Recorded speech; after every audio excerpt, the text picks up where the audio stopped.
Assalamualaikum Sobat Manunggal Roso untuk semuanya.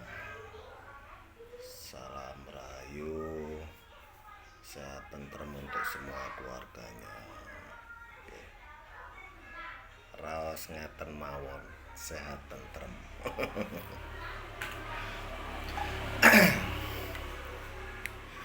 Seperti yang saya posting untuk semuanya, teman-teman juga ya tahu ya. Dari Bismillahirrohmanirrohim, Rohman dan Rohim ya. Tuh juga dijelaskan. Coba kalau Rohman dan Rohim ini kita alirkan tanpa menyangkutkan dari agama ya. Dari agama ya, samawi ya. Maka itu bisa ke arah kapitayan ya. Pengasihnya kapitayan juga beda ya, sama-sama pengasih juga, tapi meleburnya ke arah semesta ya. Jadi semesta ini juga perwujudan dari Tuhan juga ya.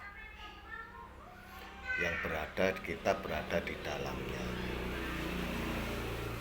Segala sesuatunya kita juga tercukupi dalam semesta ini. Tinggal pendaya gunaannya ya. Kalau di sini kalau ada orang ngomong ateis, orang yang tidak punya Tuhan, tidak punya agama, adakah itu? Saya rasa nggak ada ya. Saya rasa nggak ada. Orang yang tidak mempunyai agama, saya rasa nggak ada. Orang yang tidak mempunyai ketuhanan, keyakinan, saya rasa nggak ada. Mungkin dia ngomongnya, saya tidak percaya dengan agama, saya tidak percaya dengan Tuhan. Dalam arti mungkin Tuhanmu, bukan menurut Tuhan dia. Ya, gitu. Ya, di sini yang harus difahamkan. Karena sebenarnya manusia itu mempunyai titik yang dimana itu titik lemah.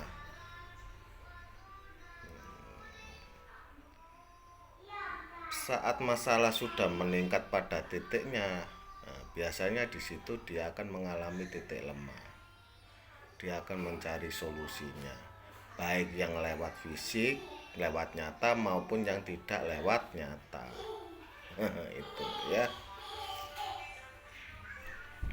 Jadi Tuhan ini menurut mereka tidak harus sama dengan kayak Tuhan kita.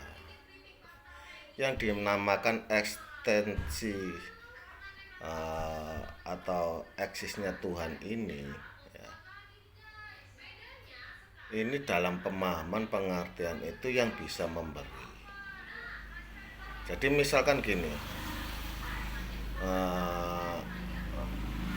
dia menuhankan sebuah pohon, atau dalam arti di situ pohon itu dikeramatkan, dia diagungkan karena ada penjaganya yang hampir kalau menurutmu itu diagungkan, dikeramatkan, tapi bagi mereka itu merupakan wujud Tuhan karena dia sudah terbukti membantu ya,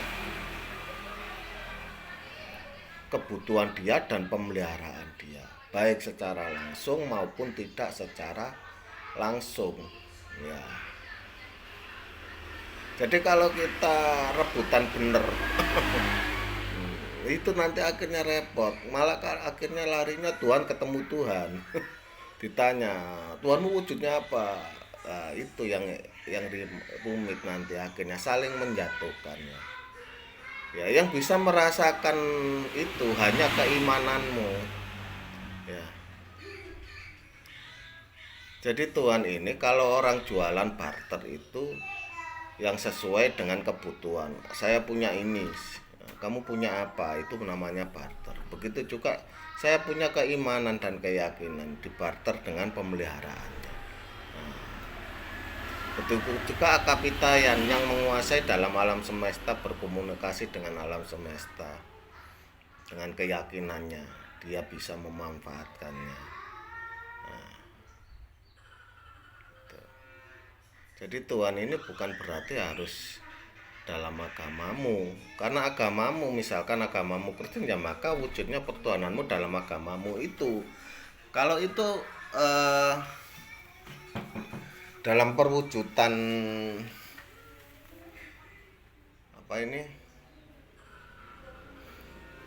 agama Islam, ya maka di situ juga ada nama Tuhanmu. Begitu juga Hindu, begitu juga Buddha, begitu juga Kapitaya, begitu juga agama kepercayaan lainnya. Jadi jangan menyamakan Tuhanmu dengan Tuhan mereka. Yang fatalnya kan sering-sering kejadiannya kayak gitu. Menyamakan Tuhanmu padahal sudah tidak sama. Agamanya saja sudah tidak sama. Fahamnya juga tidak sama. Kenapa kita mesti memaksakan suatu kehendak? Ya. Karena Tuhan itu hanya yang dibutuhkan adalah keimanan, keyakinan. Ya. Dia bisa merasakan Tuhannya lewat keimanannya. Dia bisa merasakan semua kehadirannya karena keyakinannya. Begitu juga mungkin kamu melihat pohon dikasih sesajen, terus kamu gitu, padahal kamu nggak tahu karena kamu memang belum pernah memasuki. Karena kamu sudah kecil sudah diajarkan agamamu, bukan seperti sejak kecil diajarkan agama mereka gitu. Benar salahnya jangan bertanya terhadap orang lain, tapi tanyakan kepada agamamu. Dalam pengajaran agamamu, kalau sudah kamu mengikuti agamamu itu benar, ya benar menurut agama. Jangan menyalahkan lewat yang lainnya, biarkan ya. Karena segala sesuatu itu kalau sudah nyangkut keyakinan dan keimanan, itu sudah tergantung dari siapa, individunya masing-masing. Jadi tidak bisa dipaksakan. Hal ini yang harus kita pahamkan ya.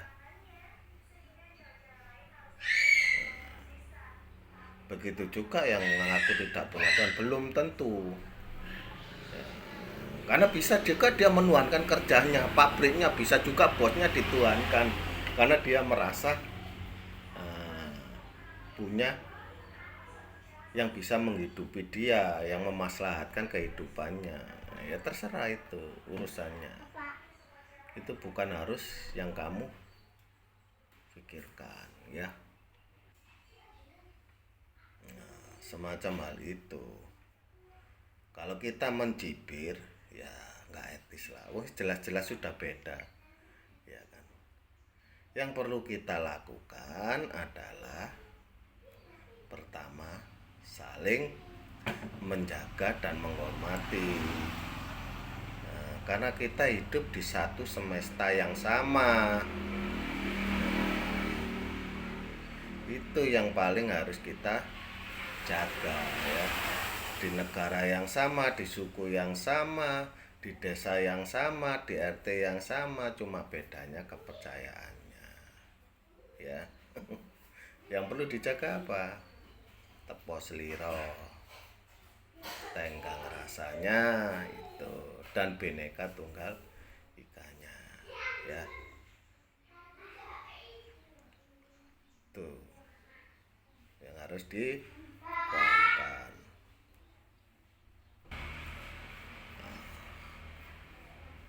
Jadilah manusia yang baik sesamanya, itu yang paling utama ya.